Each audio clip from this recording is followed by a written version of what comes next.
Ekituufu Pastor Wilson Bugembe omukolo gwe empeta bagimutaddeko byaddala oba kanaba kawani ku mulundi guno.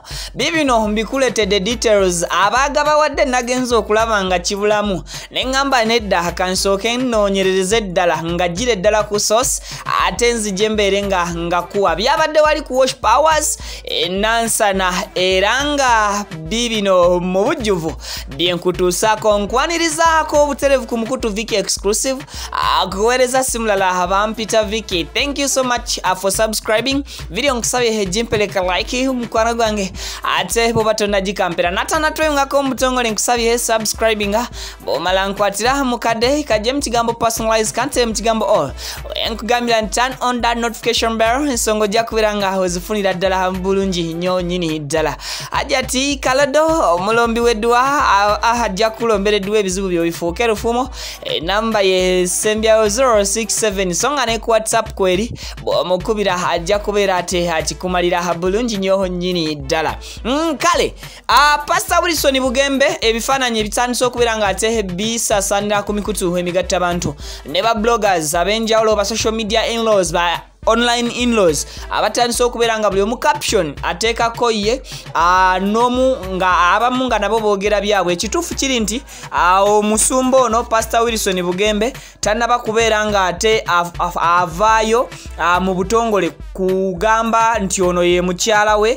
Omukyala ono gwe yabadde naye bamuyita Frolence Bugembe. Ekyo ze details ezisoose ze nsobodde okubeera nga nkufunirako. Omukyala ye Hope aye Frolence Bugembe era nga omwami bwe babadde bagattibwa yabadde agattibwa na Mr. George. Ndoza kati ngenda ntereza ensonga. Pastor Wilson Bugembe ono yabadde alina sister we era ekifaananyi ekyo kye babakubye yabadde atwala mukyala oba yabadde atwala ono muganda we sister we Hope Bugembe oba Frolence Bugembe nga amutwala eri Mr. George eyasobodde okubeera nga ate yewangulira sister wa Pastor Wilson Bugembe. Ndoza mu bufunze nkoze clarification entonotono nti ebifaananyi ebiri kubeera nga bitambula ndoza umumulaba.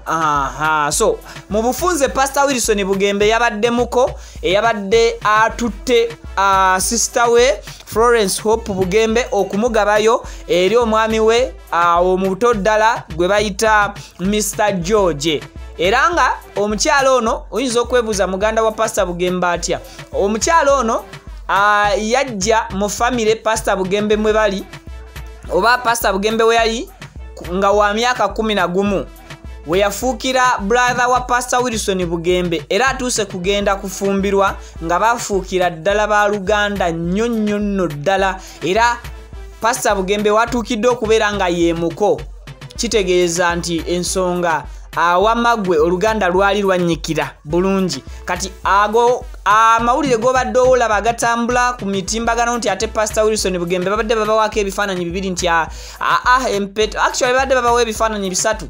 Ekisooka nga bali babiri n'omukyala era n'ekyokubiri nga bali babiri n'omukyala then ekifaananyi ekyokusatu abadde babawa ekifaananyi nga bambazibwa empeta. So Frolence yafumbiddwa Mr. George era nga Pastor Wilson Bugembe ye yabadde omuko ku side ez'omukyala nga yagaba omukyala ono Frolence. Ndoza katika clarification kabatuddemu bulungi. Captions zibadde nyingi ezigenda maaso n'okubeera nga zitambula. That's why nkugamba bino bye bimu ku kino ekifaananyi tekyatambudde. Waliwo biri ebigenda okujjako awo mu maaso ebyasinze okubeera nga bitambula. Kati wano nga bali kubeera beekubisizaayo ekifaananyi ne family. Mwami George obedda gwenjogerako ba Mr. George yono ali ku addiridde Pastor Bugembe. Kati omukyala Frolence sister wa Pastor Bugembe yoyo gwolaba then omuko officially yoyo akutte omuggo Pastor Wilson Bugembe. Era ne wano balaba mu kulayira omwami awanika omukono akuba ekirayiro mu maaso g'ekkanisa eya Wash Powers eryawo Enansana. Ndoza kati bino ebifaananyi bye mbaleetedde bigezezaako okujja ekyo entegeeza obulungi nnyo. Wano babadde bakuba birayiro kino ekifaananyi kati kino obwedda nakyo tebakitambuza obwedda batambuzaako 2-3 byokka ane embeera ndoza kati tugitadde bulungi nnyo mu nteeko pasita ajja kutulaga kati kino kambalage kye batambuza babadde batambuza nnyo kifaananyi kino nti pasita Bugembe afunye omukyala nga n'omukyala gwafunye tebamubabuulira mannya ge yaani so this time mbalambululidde bulungi ndowooza ensonga kyevudde nakugamba nti obanga yensonga lwaki buli mba ntandika okukola video nsooka nenkugamba video giwe like kubanga buli likinga video information etambula YouTube etuyambako video eyo nebeera nga etambula nnyo ku speed ey'amaanyi abantu bonna ne bafuna amawulire ago amatuufu ate nemmala nenkusaba osubscribing then ne batambuza n'ekino ekifaananyi ekyokubiri nemmala nenkugamba subscribinga ofune latest updates nti byatandise okuzungira ddala kuva ku makya naye nensooka nnoonyereza manye ekituufu kyeki paka we maze okukifuna neŋŋamba nti kati let me give out the latest information or the latest updates nga ziviira ddala ku source cause bino byennyini mbifunidde ddala ku Pastor Wilson Bugembe mwennyini I think I sign out I think